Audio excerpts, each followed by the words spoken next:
اللہ تعالیٰ رمضان کی ہر رات میں ایک منادی پکارنے والے کو حکم فرماتے ہیں کہ وہ 3 بار یہ آواز لگائے، کیا کوئی مانگنے والا ہے جسے میں عطا کروں؟ کیا کوئی توبہ کرنے والا ہے کہ میں اس کی توبہ قبول کروں؟ کیا کوئی مغفرت چاہنے والا ہے کہ میں اس کی مغفرت کروں؟ کون ہے جو بے نیاز اللہ کو قرض دے، ایسا بے نیاز جو محتاج نہیں، اور ایسا پورا پورا ادا کرنے والا جو ذرا بھی کمی نہیں کرتا؟ پھر حضور اکرم صلی اللہ علیہ وآلہ وسلم نے فرمایا، حق تعالی شانو رمضان شریف میں روزانہ افطار کے وقت ایسے 10 لاکھ آدمیوں کو جہنم سے خلاصی عطا فرماتے ہیں جو جہنم کے مستحق ہو چکے ہوتے ہیں۔ اور جب رمضان کا آخری دن ہوتا ہے نا، تو اللہ تعالیٰ ایک رمضان سے آخر رمضان تک جہنم سے آزاد کیے گئے لوگوں کے برابر لوگوں کو اس ایک دن میں جہنم سے آزاد فرماتے ہیں۔ اور جس رات شب قدر ہوتی ہے نا، تو اللہ تعالیٰ حضرت جبرائیل علیہ السلام کو حکم فرماتے ہیں، وہ فرشتوں کی ایک بڑی فوج کے ساتھ زمین پہ اترتے ہیں۔ ان کے ساتھ ایک سبز جھنڈا ہوتا ہے جسے وہ کعبے پر نصب دیتے ہیں، اور حضرت جبرائیل علیہ السلام کے 100 بازو ہیں، جن میں سے 2 بازو وہ صرف اسی رات میں کھولتے ہیں۔ جب وہ انہیں کھولتے ہیں نا، تو وہ انہیں مشرق سے مغرب تک پھیلا دیتے ہیں۔ پھر حضرت جبرائیل علیہ السلام فرشتوں کو ترغیب دیتے ہیں کہ جو مسلمان بھی آج کی رات میں کھڑا ہو، بیٹھا ہو، نماز پڑھ رہا ہو اور ذکر کر رہا ہو، وہ اس سے سلام کریں، مصافحہ کریں اور ان کی دعاؤں پر آمین کہیں۔ یہ حالت صبح تک جاری رہتی ہے۔ جب صبح ہوتی ہے تو جبرائیل علیہ السلام آواز دیتے ہیں، اے فرشتوں کی جماعت، اب کوچ کرو اور واپس چلو۔ فرشتے ان سے پوچھتے ہیں کہ اے جبرائیل، اللہ تعالیٰ نے حضرت محمد مصطفیٰ صلی اللہ علیہ وآلہ وسلم کی امت کے مومنوں کی حاجتوں اور ضرورتوں کے بارے میں کیا معاملہ فرمایا؟ جبرائیل علیہ السلام فرماتے ہیں، اللہ تعالیٰ نے ان کی طرف توجہ فرمائی اور 4 آدمیوں کے سوا سب کو معاف فرما دیا۔ صحابہ کرام نے پوچھا، یا رسول اللہ صلی اللہ علیہ وآلہ وسلم، وہ 4 آدمی کون ہیں جن کی مغفرت نہیں ہوتی؟ تو آپ صلی اللہ علیہ وآلہ وسلم نے فرمایا کہ نمبر 1 وہ آدمی جو شراب کا عادی ہو، نمبر 2 ماں باپ کا نافرمان، نمبر 3 رشتہ توڑنے والا اور صلہ رحمی یعنی رشتہ داروں سے اچھا برتاؤ نہ کرنے والا، نمبر 4 وہ شخص جو دل میں کینہ رکھتا ہو اور آپس میں تعلق توڑنے والا ہو۔ پھر حضرت محمد مصطفیٰ صلی اللہ علیہ وآلہ وسلم نے بات چیت کو آگے بڑھاتے ہوئے ارشاد فرمایا، جب عید الفطر کی رات ہوتی ہے نا، تو آسمانوں میں اس کا نام لیلۃ الجائزہ یعنی انعام کی رات رکھا جاتا ہے، اور جب عید کی صبح ہوتی ہے تو اللہ تعالیٰ فرشتوں کو تمام شہروں میں بھیج دیتے ہیں۔ وہ زمین پہ اتر کر گلیوں اور راستوں کے سروں پہ کھڑے ہو جاتے ہیں اور ایسی آواز میں جسے جنات اور انسانوں کے علاوہ ہر مخلوق سنتی ہے پکارتے ہیں، اے محمد مصطفیٰ صلی اللہ علیہ وآلہ وسلم کی امت، اس رحمتوں والے رب کی بارگاہ کی طرف چلو جو بہت زیادہ عطا فرمانے والا ہے اور بڑے بڑے گناہوں کو معاف کرنے والا ہے۔ پھر جب لوگ عیدگاہ کی طرف نکلتے ہیں نا، تو اللہ تعالیٰ فرشتوں سے دریافت فرماتے ہیں، کیا بدلہ ہے اس مزدور کا جو اپنا کام پورا کر چکا ہو؟ فرشتے عرض کرتے ہیں، اے ہمارے معبود، اے ہمارے سردار، اس کا بدلہ یہی ہے کہ اس کی مزدوری اسے پوری پوری دی جائے۔ حق تعالیٰ شانو ارشاد فرماتے ہیں، اے فرشتوں، میں تمہیں گواہ بناتا ہوں کہ میں نے انہیں رمضان کے روزوں اور تراویح کے بدلے میں اپنی رضا اور مغفرت عطا کر دی۔ اور بندوں سے مخاطب ہو کے ارشاد فرماتے ہیں، اے میرے بندو، مجھ سے مانگو، میری عزت کی قسم، میرے جلال کی قسم، آج کے دن اپنے اس اجتماع میں مجھ سے اپنی آخرت کے بارے میں جو مانگو گے نا، ضرور عطا کروں گا۔ سبحان اللہ۔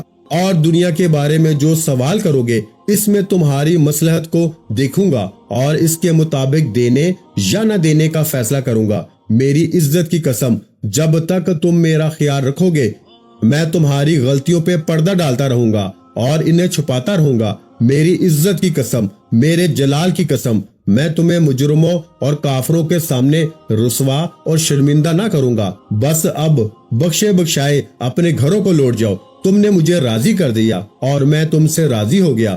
فرشتے اس اجر و ثواب کو دے کے جو اس امت کو عید الفطر کے دن ملتا ہے نا، خوش ہوتے ہیں اور کھل اٹھتے ہیں۔ حضرت سلمان رضی اللہ تعالیٰ عنہ کہتے ہیں کہ نبی کریم صلی اللہ علیہ وآلہ وسلم نے شعبان کی آخری تاریخ میں ہمیں واز دیتے ہوئے ارشاد فرمایا، اے لوگو، تمہارے اوپر ایک مہینہ آ رہا ہے جو بہت بڑا مہینہ ہے، بہت مبارک مہینہ ہے۔ اس مہینے میں ایک رات جو 1000 مہینوں سے بڑھ کر ہے، اللہ تعالیٰ نے اس کے روزے کو فرض فرمایا اور اس کی رات کے قیام یعنی تراویح کو ثواب کی چیز بنایا۔ جو شخص اس مہینے میں کسی نیکی کے ساتھ اللہ تعالیٰ کا قرب حاصل کرے وہ ایسا ہے جیسے غیر رمضان میں ایک فرض ادا کیا، اور جو شخص اس مہینے میں کوئی فرض ادا کرے نا وہ ایسا ہے جیسے غیر رمضان میں 70 فرض ادا کیے۔ یہ مہینہ میرے بھائیوں صبر کا ہے اور صبر کا بدلہ جنت ہے، اور یہ مہینہ لوگوں کے ساتھ غم خواری اور ہمدردی کرنے کا ہے۔ اس مہینے میں مومن کا رزق بڑھا دیا جاتا ہے۔ اس مہینے میں جو شخص کسی روزے دار کا روزہ افطار کرائے گا نا تو یہ اس کے لیے گناہوں کی معافی اور آگ سے خلاصی کا سبب ہوگا، اور اسے روزہ دار کے ثواب جتنا ثواب بھی ملے گا، مگر روزہ دار کے ثواب میں سے کچھ بھی کم نہیں کیا جائے گا۔ صحابہ کرام نے عرض کیا، یا رسول اللہ صلی اللہ علیہ وآلہ وسلم، ہم میں سے ہر شخص اتنی طاقت نہیں رکھتا کہ روزے دار کو افطار کرا سکے۔ تو آپ صلی اللہ علیہ وآلہ وسلم نے فرمایا، یہ ثواب پیٹ بھر کے کھلانے پہ موقوف نہیں، بلکہ ایک کھجور یا ایک گھونٹ پانی یا ایک گھونٹ لسی سے روزہ افطار کرانے پر بھی اللہ تعالیٰ یہ ثواب عطا فرما دیتے ہیں۔ یہ ایسا مہینہ ہے کہ اس کا پہلا حصہ اللہ تعالیٰ کی رحمت ہے، درمیانی حصہ مغفرت ہے اور آخری حصہ آگ سے آزادی کا ہے۔ جو شخص اس مہینے میں اپنے غلام سے اس کا بوجھ یعنی ذمہ داری اور کام کاج کم کر دے تو حق تعالیٰ شانو اس کی مغفرت فرما دیتے ہیں اور اسے آگ سے آزادی فرما دیتے ہیں۔ اس مہینے میں 4 چیزوں کی کثرت کرو، جن میں سے 2 چیزیں اللہ تعالیٰ کی رضا کے واسطے اور 2 چیزیں ایسی ہیں کہ جن کو حاصل کیے بنا تمہیں کوئی چارہ نہیں۔ پہلی 2 چیزیں جن سے تم اپنے رب کو راضی کرو نا وہ کلمہ طیبہ اور استغفار کی کثرت ہے، اور دوسری 2 چیزیں یہ ہیں کہ جنت کی طلب کرو اور آگ سے پناہ مانگو۔ جو شخص کسی روزے دار کو پانی پلائے، حق تعالیٰ قیامت کے دن میرے حوض سے اسے ایسا پانی پلائیں گے کہ جسے پینے کے بعد جنت میں داخل ہونے تک اسے پیاس نہیں لگے گی۔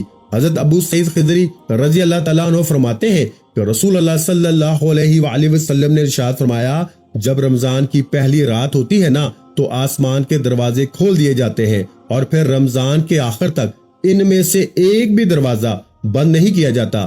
جو مومن بندہ رمضان کی رات میں نماز پڑھتا ہے تو اللہ تعالیٰ اس کے ہر سجدے کے بدلے میں 1500 نیکیاں لکھ دیتے ہیں اور اس کے لیے جنت میں لال یاقوت کا ایک ایسا گھر بنا دیتے ہیں جس کے 60,000 دروازے ہوتے ہیں۔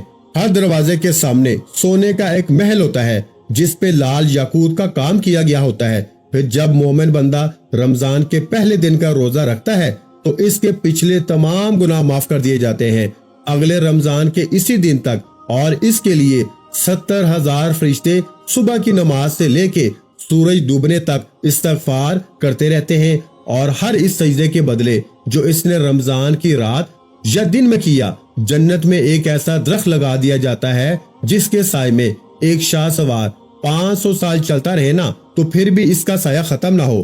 حضرت سہل رضی اللہ تعالیٰ عنہ سے روایت ہے کہ نبی کریم صلی اللہ علیہ وآلہ وسلم نے ارشاد فرمایا، جنت کا ایک دروازہ ہے جسے ریان کہا جاتا ہے، اس دروازے سے نا قیامت کے دن صرف روزے دار جنت میں داخل ہوں گے، ان کے سوا کوئی ایک شخص بھی اس دروازے سے نہیں جائے گا۔ چنانچہ جب قیامت کا دن ہوگا تو کہا جائے گا، کہاں ہیں روزے دار؟ روزے دار کھڑے ہو جائیں گے، اس دروازے سے ان کے سوا کوئی داخل نہیں ہو سکے گا۔ جب وہ داخل ہو جائیں گے نا تو وہ دروازہ بند کر دیا جائے گا، پھر اس دروازے سے کوئی بھی داخل نہ ہوگا۔ حضرت ابو ہریرہ رضی اللہ تعالیٰ عنہ فرماتے ہیں کہ نبی کریم صلی اللہ علیہ وآلہ وسلم نے ارشاد فرمایا کہ ابن آدم کے ہر نیکی کے عمل کا ثواب 10 گنا سے 700 گنا تک بڑھا دیا جاتا ہے، سوائے روزے کے، کیونکہ اس کے بارے میں اللہ تعالیٰ ارشاد فرماتے ہیں، روزہ میرے لیے ہے اور میں خود اپنی شان کے مطابق اس کا اجر عطا کروں گا، کیونکہ روزہ دار میرا بندہ میری خاطر اپنی خواہش اور کھانے پینے کو چھوڑ دیتا ہے۔ روزہ دار کے لیے 2 خوشیاں ہیں، ایک خوشی افطار کے وقت، دوسری خوشی اس وقت جب وہ اپنے پروردگار سے ملاقات کرے گا، اور روزے دار کے منہ کی بو اللہ کے نزدیک مشک کی خوشبو سے بھی زیادہ پاکیزہ ہے۔ حضرت ابو ہریرہ رضی اللہ تعالیٰ عنہ سے روایت ہے کہ رسول اللہ صلی اللہ علیہ وآلہ وسلم نے ارشاد فرمایا، روزہ ڈھال ہے، اس لیے جب تم میں سے کوئی روزے سے ہو نا تو بے حیائی والا کام نہ کرے اور نہ ہی کوئی جہالت کا کام کرے، اور اگر کوئی شخص اس سے جھگڑا یا اسے برا بھلا کہے تو وہ جواب میں 2 بار یوں کہے، میں روزے سے ہوں، میں روزے سے ہوں، قسم اس ذات کی جس کے قبضہ میں میری جان ہے، روزے دار کے منہ کی بدبو اللہ تعالیٰ کو مشک کی خوشبو سے بھی زیادہ پسند ہے۔ اللہ تعالیٰ روزے دار کے بارے میں ارشاد فرماتے ہیں، اس نے اپنا کھانا پینا اور اپنی خواہش کو میری خاطر چھوڑ دیا، روزہ میرے لیے ہے اور میں خود اس کا بدلہ دوں گا، اور ایک نیکی کا ثواب 10 گنا ملے گا۔ رمضان مبارک میں جنت کے دروازے کھول دیے جاتے ہیں، ایک بھی دروازہ بند نہیں رہتا، اور جہنم کے دروازے بند کر دیے جاتے ہیں اور ایک بھی دروازہ کھلا نہیں رہتا۔ اس لیے یہ عمل نیکیوں کا مہینہ ہے۔ شریعت نے کچھ ایسے عمل بتائے ہیں جو صرف اسی مہینے میں کیے جا سکتے ہیں، اور کچھ ایسے عمل بتائے ہیں جن کا ثواب اس مہینے میں بڑھا دیا جاتا ہے۔ قرآن اور سنت میں رمضان مبارک کے جو عمل بتائے گئے ہیں نا، ان کی ایک فہرست حاضر ہے۔ نمبر 1، روزہ، یہ سب سے اہم عمل اور فرض ہے اور بہت بڑی شان والا فریضہ ہے، یہی اس مہینے کا اصل اور بنیادی عمل ہے۔ نمبر 2، جہاد فی سبیل اللہ، اس مہینے میں غزوہ بدر اور غزوہ فتح مکہ ہوئے، اس کی فضیلت کا اندازہ خود لگا لیں۔ نمبر 3، رات کا قیام، عبادت، تراویح اور تہجد۔ نمبر 4، صدقہ، روایت میں آتا ہے کہ افضل صدقہ رمضان ہے، یعنی سب سے افضل صدقہ رمضان مبارک کا صدقہ ہے۔ نمبر 5، تلاوت رمضان، یعنی قرآن مجید کا یہ مہینہ ہے، اسی مہینے میں سبھی آسمانی کتابیں اتاری گئیں، اسی مہینے میں قرآن مجید خوب کھلتا ہے اور اس کی تلاوت کی خاص اہمیت ہوتی ہے۔ نمبر 6، اعتکاف، یہ عبادت رمضان کے آخری عشرے یعنی 10 دنوں کے ساتھ ایک مضبوط سنت کے طور پر جڑی ہوئی ہے، حالانکہ واجب یا نفل اعتکاف کسی بھی وقت کیا جا سکتا ہے۔ نمبر 7، عمرہ، رمضان کے مہینے میں کیا گیا عمرہ فضیلت میں بھی حج کے برابر مانا جاتا ہے۔ اور نمبر 8، شب قدر کی تلاش اور اسے زندہ رکھنا، یہ عظیم رات رمضان کے ساتھ ہی خاص طور سے جڑی ہوئی ہے۔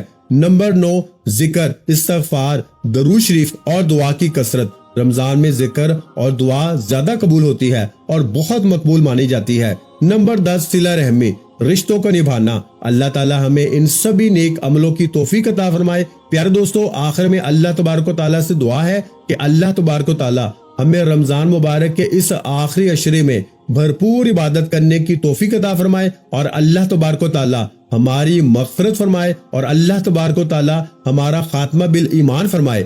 آمین ثم آمین۔ دوستو، اگر آپ کو ویڈیو پسند آئی ہو تو اپنے دوستوں کے ساتھ شیئر ضرور کیجیے گا۔ اپنا بہت سا خیال رکھیے گا، مجھے اپنی دعاؤں میں یاد رکھیے گا۔ ملتے ہیں انشاءاللہ العزیز ایک اور نئے روحانی وظیفے کے ساتھ، اس وقت تک کے لیے خدا حافظ۔ السلام علیکم ورحمۃ اللہ وبرکاتہ۔ جزاک اللہ۔